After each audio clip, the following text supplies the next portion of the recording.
Hola a todos, en esta tarde tenemos un nuevo capítulo de Malena Vlog y estoy súper contenta por la invitada que tenemos hoy. Ella es una amiga, una mujer preciosa de Dios, pero sobre todo una de las cosas que más admiro en su vida es su rol desde el punto de vista de mamá. Ella es médico pediatra y hoy vamos a tocar precisamente un puntico bien especial acerca de la neurodiversidad, teniendo en cuenta que vamos a celebrar prontamente el Día Internacional del Niño. Así que quiero que le demos la bienvenida a la doctora Sarila. Sari, ¿cómo estás? ¿Qué tal? Muy buenas tardes. Encantada de acompañarte en esta tarde, pastora. Feliz de hablar de mi tema favorito, que son los niños. Definitivamente hemos trabajado últimamente muchísimo en mejorar las condiciones en general de la niñez. Y creo que este tema comportó una importancia mayor cuando de inclusión se trata, que es una palabra que estamos utilizando bastante en todos los términos de la vida. Totalmente. ¿Cuántos hijos tienes, Yo Sarila? tengo dos hermosos hijos. ¿Qué edades tienen? 9 años y 7 años, la niña mayor y mi hijo menor Salomón. La niña mayor se llama Victoria. En alguna oportunidad nos va a dar testimonio de sus hijos porque de verdad, nada más de conocerlo, aprendo mucho de ellos. Y para entrar en materia, Sari, quiero leerte algo que me llamó la atención en estos días y por eso estamos tratando este tema, acerca de una mamá también de un niño de 3 años llamado Fabián. Me gustó mucho porque ella relata que después de pandemia, su niño que era bien expresivo, en su desarrollo, todo había sido, pudiéramos decir que normal, de acuerdo a su perspectiva. Cuando cierra la pandemia y vuelve el niño al jardín, resulta que le comentan que al niño ya no le gustaba conversar o compartir con sus amiguitos, que las palabras o formar frases le costaban mucho y por lo tanto lo enviaron donde un especialista. En resumidas cuentas, al niño le han diagnosticado trastorno del espectro autista. Cuando yo leí esto quise como profundizar un poquito y me gusta lo que ella escribe que les quiero leer ahora. Ella dice que se estima que el 20% de la población se encuentra en el espectro autista, pero existe aún mucho más desconocimiento sobre sus causas, más importante, sobre los apoyos que deben ofrecerse. Y más allá de estas dificultades en la interacción social y en la comunicación e intereses restringidos que son comunes, se habla de un espectro porque se trata de un amplio abanico de síntomas y de gravedad. Y una de las cosas que me gusta que ella dice es esto. Se dice que estos niños son neurodiversos porque en su neurodesarrollo y procedimiento sensorial son diferentes. En el caso de su hijo, dice ella, necesita mucho estímulo sensorial y otros, por el contrario, son muy sensibles. Entonces, cuando yo leo esto, yo digo, Dios mío, ¿cuántos tipos de neurodiversidad existen, doctora? ¿Y qué es la neurodiversidad? Bueno, primero para hablar un poquito acerca de qué es la neurodiversidad, simplemente vamos a definirla como diferencias neurobiológicas. Ok. Es decir, es un cerebro que se interconecta diferente.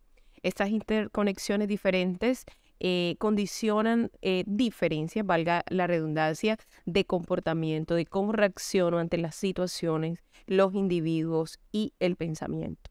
Esta es la característica mayor de la neurodiversidad. Al principio se utilizó el término para referirse específicamente al trastorno del espectro autista, que para efectos prácticos vamos a utilizar la sigla TEA, pero en este momento nos referimos como neurodiversidad a otras características neurobiológicas diferentes como son el TDAH, que se llama trastorno por déficit de atención e hiperactividad, que será la sigla que utilizaremos, también los trastornos del aprendizaje y también algunas condiciones psiquiátricas que acompañan los trastornos generalizados del desarrollo. Este ejemplo que tú me cuentas, el nombre correcto se llama regresión. Es el niño que viene desarrollándose cumpliendo los ítems del neurodesarrollo, porque aquí el término normal y anormal no aplica.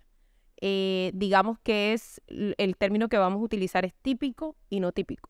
Porque finalmente lo que nosotros tenemos en este momento como compromiso, como sociedad, como padres, como educadores y como pediatras, es identificar al individuo y no desde su condición, sino desde la persona como tal. Qué lindo eso, doctora. Y fíjate, se me ocurre ahora preguntarte, ¿qué diferencias en la sintomatología hay cuando un niño es diagnosticado con trastorno del espectro autista o cuando un niño es diagnosticado con TDA. ¿Cuáles son las diferencias y cuáles son esos síntomas como para que todos aquellos que nos están escuchando puedan identificar y saber cómo relacionarnos con estos niños, cómo gestionar algunas de las situaciones en las emociones que esto causa, cómo hacer ajustes también en el estilo de vida, porque es que ellos no están enfermos, sino que son, como dices tú, no son Sí, neurotípicos, sino diferente. neurodiversos, perciben el mundo diferente. ¿Cuáles son esos síntomas? Lo más importante es que para hacer un diagnóstico como tal de alguna neurodiversidad de las subclases, hay test que aplican los neuropsicólogos y que aplican pues los neurólogos y los psiquiatras infantiles. Pero básicamente nosotros como pediatras y los educadores contamos con algo que llamamos banderas rojas del neurodesarrollo, que es lo que preguntamos a los padres en consulta habitualmente. Okay. Por ejemplo, empezamos con el primer hito del desarrollo, que es la interacción social y el habla, que aproximadamente a los 18 meses de vida se empieza a establecer. Esa es una de las primeras banderas en las cuales nosotros alertamos a los padres, cómo es la socialización y cómo es el lenguaje a partir de los 18 meses de vida. Realmente el trastorno del espectro autista no es lo mismo que el TDAH. Yo puedo tener trastorno por déficit de atención e hiperactividad y tener trastorno del espectro autista. Correcto. El trastorno del espectro autista tiene que ver con la teoría del pensamiento. Ellos, para hacerlo simple, piensan diferente. O ven el mundo diferente. Perciben Exacto. diferente. Por eso, por ejemplo, la característica principal es no están interesados en el entorno.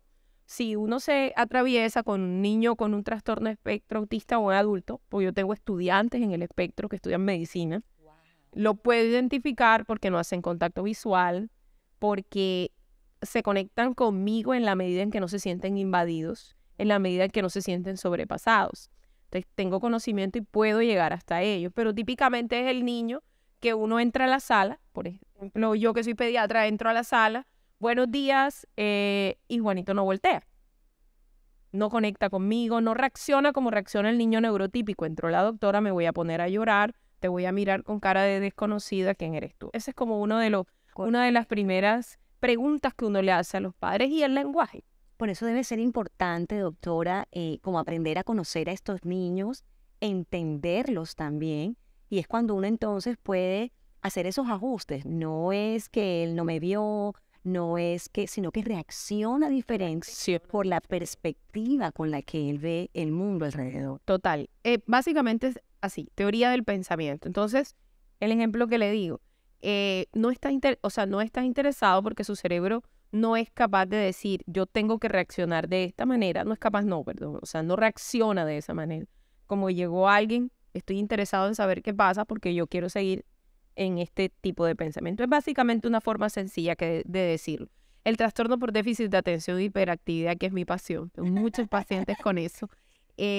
Conozco muchos niños, de hecho tengo adultos que trabajan conmigo, a quienes estoy educando, y tienen esta condición. Es básicamente el niñito inquieto, el niño que no se puede quedar quieto. Lo más importante Se distrae fácilmente. hay varias características, y es déficit atencional, que es el que pasa la mosca y se distrae, que al colegio empiezan, se distrae porque habla, se distrae porque habla. Si yo me distraigo, es muy probable que mi proceso cognitivo se detenga. Correcto. Entonces ahí empiezan a llamar porque el niño no se desarrolla cognitivamente igual que el resto.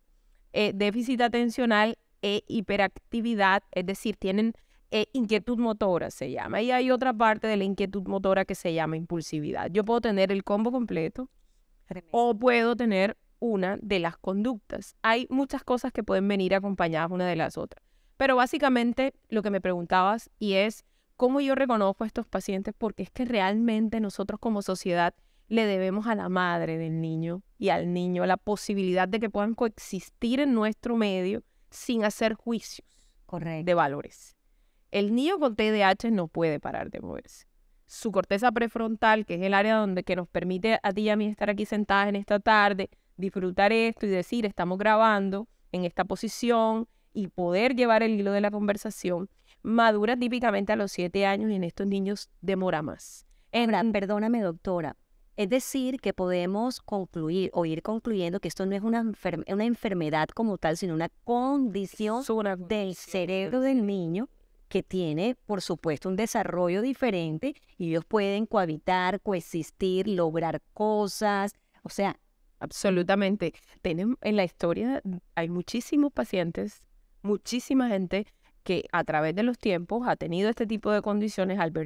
son brillantes, Albert totalmente. Einstein, y todavía en la actualidad, por las características de cómo interactúan, pues no se sabe porque no han salido a decir tengo trastorno del espectro autista, Siempre escuchamos pero que Messi tiene un que trastorno. Messi tiene trastorno del espectro autista, Elon Musk. ¿Y Exacto. cuál es la clave que sucede con ellos? ¿Cómo reaccionan a las situaciones? Exacto. Entonces está en la Copa del Mundo con un montón de personas y su expresión del rostro no es la misma que uno espera. Ese es el principal problema, que nosotros como seres humanos todavía estamos queriendo validar a los demás. Y la enseñanza de la neurodiversidad es que tenemos que permitirle a los individuos desarrollarse adecuadamente. La neurodiversidad comporta una crisis familiar. Exacto. Eso es la clave más importante, es una crisis familiar porque la mayoría de los pacientes no cuentan con ese apoyo del entorno. La mamá sabe que hay algo diferente, el papá sabe que hay algo diferente, pero la abuela insiste en que el niño debe quedarse quieto. ¿Cómo le explicas a la abuela que esto, por ejemplo, el trastorno del espectro autista, su interacción social es muy limitada y se puede mejorar, pero el grado de discapacidad en esto lo determina la genética del paciente. Con el trastorno por déficit de atención e hiperactividad sucede que el niño, para completar su proceso ejecutivo, es decir, para hacer una actividad, requiere el movimiento. Cuando nosotros podemos entender que mi hijo necesita estar de pie y moverse como un pingüino para poder multiplicar 2 por 2 y para que le vaya muy bien, entonces hay una frase que me gusta mucho de una psiquiatra española que dice, comprender es aliviar. Dejo de juzgarlo y empiezo a entender su mundo. Lo más importante, y creo que aquí ya viene lo que queremos tú y yo al hablar de este tema, y es, si yo desde que estoy chiquitico estoy escuchando, quédate quieto, tú no lo sabes hacer bien, nadie me entiende, nadie se da cuenta, la profesora manda a llamar porque ella no sabe por qué yo no me puedo quedar quieta. El vecinito, maestra, se puede demasiado. Exacto. Estamos echando por el piso el principio espiritual de esa afirmación que siempre Dios tiene con nosotros y estamos fabricando una voz interior que solo se repite a sí mismo. Yo soy incapaz, yo soy diferente, yo no lo puedo lograr. Ha sido lo más difícil de lo que he visto y he vivido en consulta. No te imaginas, yo soy súper sensible al tema, me encantan los niños y las veces que lloramos junto con las mamás y decirle, tienes que dejarlo ser. Así es. Tienes que dejarlo, tienes que leer. El diagnóstico de un niño con cualquier neurodiversidad es casi que una sentencia judicial. Tú llegas a consulta y tu mamá se pone la historia clínica del neurólogo y es un día difícil en la vida de cualquiera. Wow, yo me imagino eso. Y fíjate, Sari, ya que tocaste ese punto, es cuando podemos entender, pues, ya conociendo de la palabra de Dios, sabiendo la responsabilidad que tenemos ante ese hijo que Dios nos regaló. Y si no nos lo regaló es porque nos va a equipar para poderlo, pues, educar, levantar y llevar a todos esos planes y propósitos que Dios tiene con ellos. Ese poder de las palabras y esa virtud que como hijos de Dios podemos tener de declarar y aún profetizar sobre la vida de nuestros hijos lo que no estamos viendo, pero hacerlo con la sabiduría divina, hacerlo conforme a la palabra, porque como tú dices, si estamos declarando cosas negativas o manifestando el temor en nuestras palabras, esa vocecita interior en el niño lo va a limitar, lo va a tal vez minimizar y lo va a hacer creer algo que no es. Pero si con esa misma sabiduría que Dios nos ha dado, empezamos a declarar su palabra, a declarar las promesas, declarar la verdad, dice la palabra de Dios que su verdad tiene la capacidad aún de sanar Así de transformar las cosas. Y me imagino que tú en tu práctica lo has visto mucho cuando esas mamás logran hacer ese clic. Mira, hay una cosa importante. Cuando nosotros nos estresamos, sea cualquier respuesta, elevamos una sustancia que se llama el cortisol. Correcto. Es esa sustancia que si me están atracando, yo tengo la capacidad o me pongo a pelear con el ladrón y salvo la cartera o me quedo paralizada y se va. Tristemente, cuando yo tengo un paciente que tiene una condición, sea la que sea, cualquiera de las dos respuestas puede tener la familia. O mi dolor me paraliza y no puedo hacer nada por él, o cojo fuerza, utilizo eso que estás diciendo y lo saco adelante. Correcto. Complejo, sí, pero hay soluciones. Una cosa que hay que dejar importante allí es, independientemente de que tengan condiciones de neurodiversidad, se pueden educar con límites claros, pueden ser adultos que le den a la sociedad, porque el problema de estos niños es que no se parecen al resto. Y lo que esperamos es, bueno, y si yo ahora no lo aquieto, ¿qué va a pasar cuando tenga 16? Hay una cosa importante que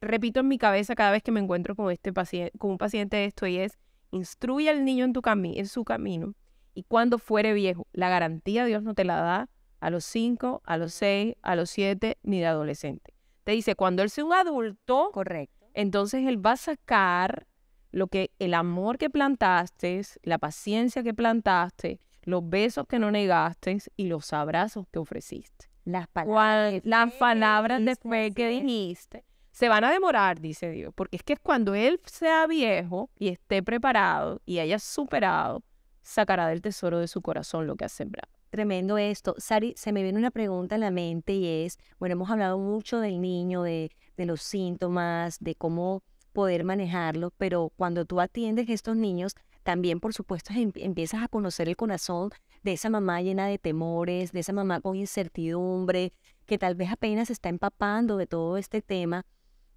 ¿Cómo, o sea, qué es lo que experimenta la mamá? Que tú me dices, pastora, cuando ellas ven este diagnóstico es como una sentencia, pero ¿qué decirle a esas mamás que tal vez hoy están recibiendo esta noticia que te quiero decir que tienes esperanza y das gracias a Dios por ese hijo porque es diferente y porque Dios te va a dar toda la capacitación sobrenatural para que lleves a ese niñito al éxito conforme a la palabra? Pero ¿qué has visto tú en ese tipo de mamás? ¿Qué decirle a ellas cuando reciben tal vez este tipo de diagnóstico? Lo más importante es, Dios no nos da cargas que no podamos soportar. Y cada cigüeñita sabe dónde pone al niño. Sí. Correcto. Si este niño está en tu casa es porque Él puede proveerte de las herramientas para llevarlo a donde tú soñaste que iba a llegar. Lo que pasa es que tienes que soñar que va a llegar. Y tienes que trabajar por eso. Hay que hacer intervención terapéutica individual, creer en el terapeuta ocupacional, hacer todo lo que como médicos, médicamente nosotros sabemos que puede hacerse. Terapia ocupacional en algunas ocasiones requiere medicación por psiquiatría infantil. Una cosa que yo les quiero decir a las mamás: nosotros no les queremos hacer daños a los hijos. Cuando el psiquiatra dice que el niño tiene que estar medicado, Sí, porque está está mejorando esa condición que no le permite avanzar, porque nuestros hijos típicamente nos acompañan hasta que cumplen la mayoría de edad. Pero ¿y qué pasa cuando te abandona la casa y ya no depende de ti? Ya no estás allí para salir a decirle a la vecina: no te importa, yo pago. No venga, que es que el niño es así. Claro, entonces hay que irles dando herramientas y aceptación. Las mamás, yo tuve una sensación, una experiencia muchas veces, y es que cuando te dan un diagnóstico, sobre todo de estos que comportan una discapacidad, la que sea, la vida de tu hijo te pasa por enfrente. Y explícame el grado de preescolar y dime cuándo lo voy a ver ir a la universidad, y no voy a bailar su grado de colegio. No voy a ir a su boda. ¿Qué va a pasar? Sí hay cosas por hacer, pero estos niños vienen como un bloque en blanco y hay que ir escribiendo su historia todo. Wow, qué lindo eso. Doctora, y otra pregunta es, ¿este tipo de neurodiversidades tiene alguna condición del por qué un niño nace así, o son hereditarias, o si hay factores externos que afectan cuando la madre está embarazada para que el niño pueda tener esa condición? Bueno, realmente una relación causal, como hablamos en medicina, es decir, esto produce esto, no Correcto. está establecida, pero hay una carga genética. Como hemos hablado de que hay varias condiciones diferentes, que son el TDAH, el TEA y los trastornos del aprendizaje, ahí sí hay condiciones durante el embarazo, por ejemplo, la alimentación, el exceso de mercurio y de algunos metales pesados que vienen, por ejemplo, en el atún y en los enlatados. Hay algunos estudios que sugieren que podría tratarse de un agente causal en estas interconexiones anómalas a nivel del cerebro.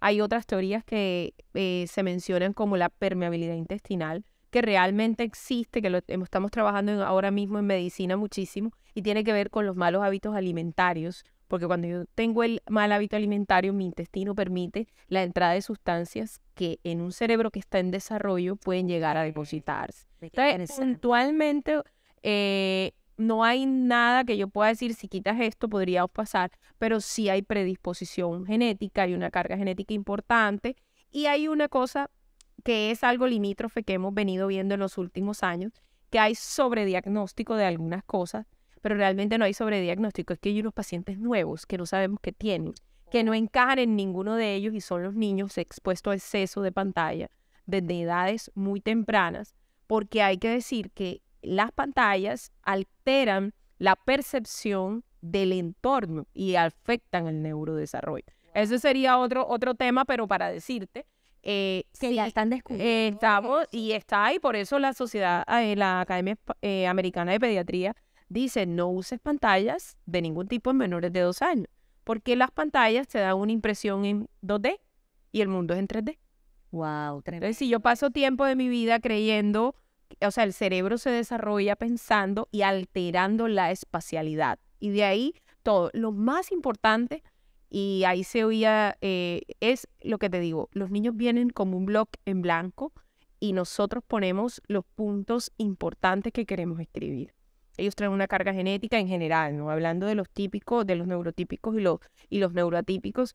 Y nosotros como padres tenemos que tomar la bandera de decidir hacia dónde los vamos a llevar. Ellos son flechas en manos del valiente, ¿verdad?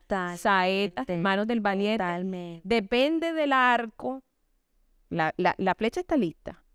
El que la tira lejos es el arquero. Así es. Depende del arquero hasta dónde llega la flecha. Y esto incluye a todo tipo de niño en condición neurotípica o en condición neurodiversa. Nosotros seremos los responsables de lanzarlos tan lejos como tú lo creas, conforme a lo que Dios te ha dicho para tu hijo. Me gusta el testimonio que leí al principio, porque esta mamita al final dice que empezó a descubrir en este niño a sus 3, 4 añitos, que se inclinaba mucho por la música, se inclinaba mucho por pintar. Entonces no era un niño tan sociable en ese momento, pero le encontró tantas fortalezas que ella decía: he aprendido a disfrutar, a conocer a mis hijos y a crearle como hábitos y rutinas donde el niño se siente confiable, se siente amado, puede fluir. Entonces, ¿qué tan importante es que a este tipo de niños, en el poco conocimiento que yo tengo, porque tengo que reconocerlo, también crearles como hábitos, rutinas donde ellos se sientan seguros, donde ellos puedan, como quien dice, desarrollar ese potencial en la edad en la que estén? Y uno como mamá, creo yo también, saberle poner esos límites de disciplina sin temor, porque obviamente va a primar el amor, pero a veces creemos que estos niños entonces no califican para ser corregidos, para ser disciplinados, y es una mentira, porque ellos no son anormales, sino que no son neurotípicos. Necesitan un par de cosas que son importantes para las mamás. Decirle: hay herramientas para que críes a tu hijo y para que le des las competencias que su cerebro no tiene. Se pueden generar. A algunos más que a otros. Depende del grado de discapacidad. Pero sí es muy importante que el día, y estamos hablando, habrán algunas mamás que se identifican con el tema y habrán otras mamás que tienen una amiga y le va a decir: ve, escucha esto porque te puede interesar. Sobre todo, lo más importante es establecer hacia dónde quieres llevar a tu hijo y buscar ayuda. Nos da pena como seres humanos normalmente todo el tema de la salud mental nos da pena, pero tu hijo necesita, cuando tiene un diagnóstico de esto, que reconozcas el diagnóstico, que establezcas sus potenciales y trabajes en ellos. Si tú haces esto, podrás entregar un individuo como a lo que la mamá nos preocupa, que logre lo mejor que puede lograr. Eso es una de las cosas más importantes, buscar apoyo familiar, todo el mundo en la familia. Mira, una cosa súper importante que sucede es que normalmente presionamos al niño para que salude, para que bese. Entonces tiene los 5 primitos sociables y el mío es el que dice de lejos así. Y no, doctora, otra cosa que pienso que es cruel, no solo para la condición, en condiciones de niños como estos, sino para todos los niños, es la comparación. La comparación. Yo pienso que eso es una espada en el corazón de tu hijo, cuando tú empiezas a compararlo, sea neurotípico, sea neurodiverso, y tal vez mamitas con estas condiciones, con hijos con estas condiciones, pueden caer en esa tentación o en ese error de la comparación. Y tu hijo no es que sea un niño anormal, tu niño es un niño cuyo cerebro es neurodiverso. ¿Lo dije bien? Así está bien dicho. Importantísimo el apoyo familiar, un entorno que no precipite los espacios de incomodidad para el niño. Hay algo que utilizamos muchísimo y es anticipación. Si yo como mamá soy quien más conecta con mi hijo, yo le digo, esto va a suceder, ¿verdad? Y minimizo el impacto. Una cosa importante para los que no tienen niños con esta condición es cuando tú ves una persona con esta característica de pensamiento en la calle, ellos se sienten agredidos por ti, ellos no te están agrediendo. El otro día veía un reel de esto, de vamos a ser empáticos, una señora tratando de pagar la cuenta en el supermercado con su hijo, y el niño, era un niño como de algunos 8 o 9 años, sé que tenía trastorno del espectro autista porque estaba saltando y aleteando, eso se llama estereotipia. Y el niño, y el mensaje del reel era, en la fila había la que la miraba, en la fila estaba el que estaba detrás de ella, sin embargo le dijo, necesitas ayuda. Y le empacó las cosas y la señora pudo coger a su hijo. Cuando yo vi eso, yo decía, esa señora no tuvo con quién dejar al niño para venir a la Olímpica a comprar. Wow. Y lo metió en una fila que él no tolera, que él no soporta. Y esa es su única forma de reaccionar. Wow. Y fíjate qué importante, Sarila, es poder aún enseñarle a nuestros hijos y a nuestra familia, a la gente con la que nos relacionamos, a poder saber relacionarnos con esta condición, con estos niños con esta condición, porque hace parte de nuestro trabajo en sociedad, porque cada vez más, como dices tú, se presentan hasta diferentes, ahora que están viendo ustedes, condiciones que están descubriendo de dónde vienen. Quisiera de pronto, Sarila, y me gustó este término que dijimos antes de empezar el programa, que nos hablaras un poquito de cómo sanar en familia. Ese término me encantó cuando me lo dijiste porque como hijos de Dios también Dios nos ha llamado a ser instrumento de sanidad. Y primeramente en nuestra casa, en nuestra familia, pero ser instrumento de sanidad también para otros. ¿Cómo es eso de sanar en familia? Básicamente el sanar en familia es reconozcamos qué tenemos, qué fue lo que Dios nos dio, cuál es el tesoro que Dios nos dio.